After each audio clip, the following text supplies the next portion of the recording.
I've never seen such hate in a country like America, the way they hate only one man. Americans have been spoiled, and they think that the more they make noise, the more they get things done. To get things done calls for what? Pragmatic assessment on how you're going to get things done. Not this wasting of time and just protesting somebody who loves his country. In my life, I've never seen such hate in a country like America, the way they hate only one man. How is that possible? How can you hate one man just because he loves his country? What is this? What up? I travel all the way from Africa to come to this country legally to make sure the American dream is realized by me. My kids are born here, so I have do you mind sharing your name? My name is Faith. Faith, spell that. Yes, F-A-Y-Z. F-A-Y-Z. Make sure you guys share this and tag people who need to hear this message and make sure this guy goes famous. Hello guys, welcome to Willie Docu Stories. If you're new here, please don't forget to subscribe and like my videos so that you may get updated. Thank you. Today we are going to discuss the topic Black American is rethinking loyalty. Is it too late for the Democrats? Yes? For decades, the Democratic Party has counted on the support of Black Americans, but in 2025, that loyalty is no longer guaranteed. First, let's watch this video to confirm if what I'm saying is true. I bet you've always wondered how someone could go from voting for Barack Obama to supporting Bernie Sanders and then voting for and supporting Donald Trump. Well, we asked a Black Republican exactly how that happened for him. Here's what he had to say. I was a lifetime Democrat, probably the only Republican that I know of in my family, but I was a lifelong Democrat. And you are, just for the record, you're from Mississippi. Mississippi, from the great Magnolia a Black State. person from Mississippi, which means you were a Democrat. Yeah, longtime Democrat up until 2016. I had said that if the Democratic Party nominated Hillary Clinton, because I was against Hillary Clinton, Bill Clinton, all of that era of Democrats, I said that I was going to leave the Democratic Party. I was like, what a personality. Oh, a number of things. Because they weren't far left enough for you. Oh, no. No, the Clintons are terrible. I'm with you. I'm with you so far. Was the problem with Hillary that Hillary alone would make you leave the Democratic Party? I didn't like what the Clintons represented when it came to the Democratic Party. I thought that there were too many people beholden to the Clintons, and I did not like the era of Clintons. I did not like Hillary Clinton talking about super predators. I didn't like none of that stuff. But so I left the Democratic Party. I said that, and in fact, believe it or not, I started thinking that I was going to vote for Jeb Bush, because I said, if they nominate Hillary, I'll just switch over and vote for Jeb Jeb Bush got out. Yeah. I think Jeb exclamation point. maybe in January of that year. Let me ask you. Okay, so there's Bernie. You went to Bernie. Yep. Why not Trump at that time? Well, because I was still a Democrat. I said myself, I was like, okay, well, you know what? I'm still a Democrat, and to be honest, What are the Democratic principles that you liked? A number of. You know what? I'll say this. Until I became a Republican, I realized that I was, like many people, you're a product of your environment. So I grew up around Democrats. I just became a Democrat. I didn't know why I became a Democrat. I just became a Democrat. So there were no Democratic principles that you... Well, I guess maybe the other question is, did you become more conservative, or were you always conservative? What I realized in 2016, that I had conservative principles that I just, suppressed? Sure. Because that's not the Democrat thing to do. So even as a Democrat, when I was like, you know what, I don't think I'm pro-choice.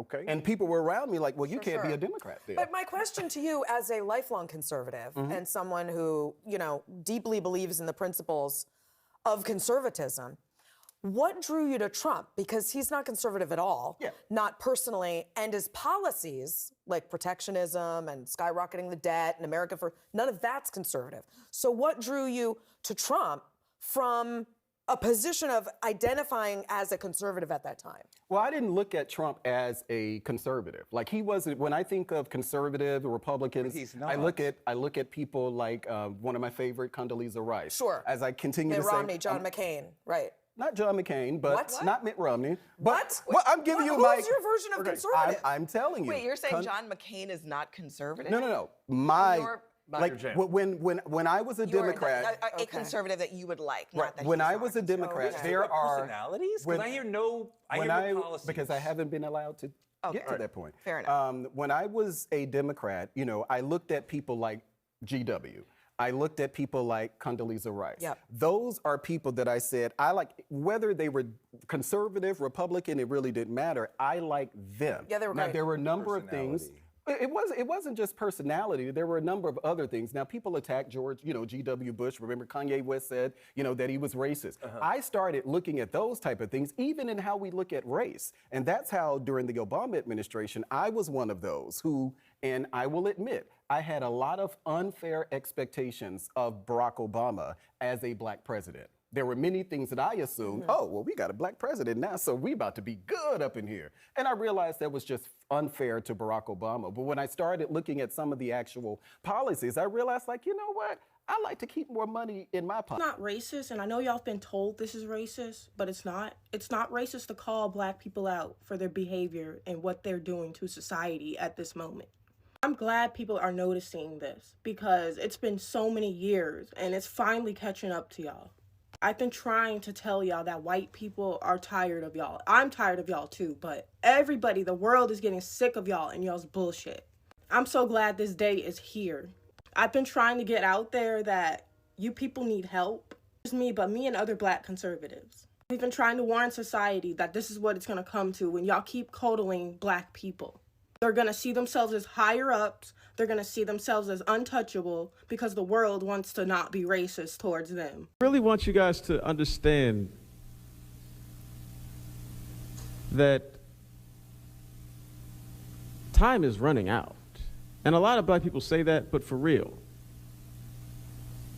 Part of why the civil rights movement has been so successful, and part of why those who have come after in terms of our leadership have been able to maintain a presence, is that black people have always had a certain amount of moral currency that we have been using. And let me be the first to tell you, that's used up. White America has been watching us act like fools for a long enough time where any sympathy they may have had to our plight is completely gone. You're approaching a country that, forget hating black people or not hating black people, they just don't care. You can be talking about affirmative action, they can be like, I don't care. It literally is of no importance to me. I don't care about slavery, I don't care about segregation, I don't care about you, I don't care how many of you all go to jail, I don't care at all, because I'm broke. You can't be the proud, noble fighter when every single time someone sees a person that looks like you on television, they're acting like a damn fool. How would they know? How would they know you're not a damn fool? They're gonna talk to you? Yeah, right. The Democratic Party is evil as hell. We are just now finding out about former President Joe Biden's prostate cancer, which is at stage 4. There is no way that these people did not know this man had prostate cancer over the last few years, because prostate cancer does not just pop up out of nowhere. And for a president that always gets medical checks, because usually these guys are older and they're getting checked up every year, probably every few months. Y'all seen that this man had prostate cancer, and I'm pretty sure Joe is going through some form of dementia. So I can't really call that man Sleepy Joe no more. You know why? Because he probably was really going through some hard health and medical problems. And he probably really was tired because of the Democratic Party is pushing him to be everywhere and doing everything that he was not supposed to be doing.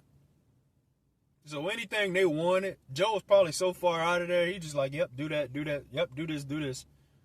And we see how much corruption was happening. Everybody's stealing money. That's why they was fighting so hard for Trump not to get in that office, bro. Because they knew Trump was going to let that information out and the American people was going to find out what's been going on. And we seeing it. It's no way a Democrat could back these people right now, seeing what they're doing. With all that stuff with Ukraine and the presidential files and all that, Joe Biden was actually supposed to stand trial for that, but they said he was unfit to stand trial. But in the same breath, they was telling us this man was fit enough to run for president again. And y'all favorite Kamala was sitting there right along with him, telling him, oh yeah, he's good. He's great. So, Joe Biden, man, I don't wish that on nobody. I don't wish no cancer or death on nobody, man. And I really feel like we can't feel the same, because if that was Trump, this was happening to, oh boy, we'll see memes for days. We'll see it for days. They'll be talking so bad about this man. They'll be praising God that's happening to him. That's how evil these people are, bro. Crazy. White people have always felt that they had jurisdiction over the black body. It goes back to the plantation days, Art. The problem with this case is the stand your ground law was meant for white people to be used against black people. The stand your ground law was meant for white people to be used against black people. It was never intended for black people to use the stand your ground law to defend themselves against white people. And guess what, Art? White people don't care whether or not Carmelo is justified or not. They don't care. Even if it is proven that Carmelo acted in self-defense, and it will be, they don't care. The problem with white folks is in this country, black people do not have a right to defend themselves from Caucasians. This is a 400-year-old practice. This is a 400-year-old norm. This is a 400-year-old culture. This is a 400-year-old custom, Art. So he not in court fighting against the law. The law is on Carmelo's side. The problem is, the basic problem of this case in Frisco, Texas, Art, is a black boy valued his own life enough. A black boy valued his own life enough to take the life of a Caucasian in order to defend it. And in American history, you rarely come across black men, let alone a child, who valued his life enough and had courage enough to defend himself against two racists who were trying to harm him. I need every black American woman to see this clip. If I'm being really honest, Black Lives Matter happened over the summer of 2020, right? And I think that a lot of companies, as we saw, reevaluated like their employee structure, etc., and realized they need more diversity. And I think that also came into the film industry, right? A lot of agencies looked at their books of clients, actors that they represent, and they went, oh God, like there aren't that many people of color. So I think, you know, I happen to be a beneficiary of this social movement that like has obviously done a lot of good for a lot of people. The social justice movements that black American women start and the work that they do change the lives of people for the better globally. That clip is Charithra Chandran from Bridgerton talking about how she got her start in acting. I really like her. This video is not about her, and I'm really glad she said that. But she credits her start in acting to the Black Lives Matter movement. She is not black, and she's not American. She does not live in America, and it changed her life. The Me Too movement was started by a black woman. Affirmative action actually benefited white women the most, and obviously that was started by black people. Black women everywhere, but specifically black American women, have a gift. You guys have a gift. And time again, you benefit the lives of other people with the work that you do. And when it comes to voting season, those same people do not show up for you. White women in America actually voted against their own interests as women and didn't show up for you. Other ethnic minorities did not show up for you. Black American women are exceptional change makers. Your energy, your gift, I'm going to get emotional. You have a gift. And I need you to only use that gift for yourself, your family, and each other. I need you to stop making and letting everyone else be a beneficiary of that gift. Your energy changes lives. Your energy changes countries. It changes government. You guys rose up from slavery to being the number one most educated group of people in America and the most likely to start businesses in America. Y'all are incredible. Like, I cannot express how incredible you are. I need you to pour that energy into you. If all of that energy that you're giving to all these other movements that benefit all these other groups was just focused on you and each other, imagine where you'll be in 5 years, 10 years, 15 years. It's your selfish era. No one else gets access to that energy, please. Hey, I hope you've seen that video. So I have a question for you, Black Falls. Do you feel represented by either party, or is it time for something new? Huh? Let me know in the comment section. Thank you.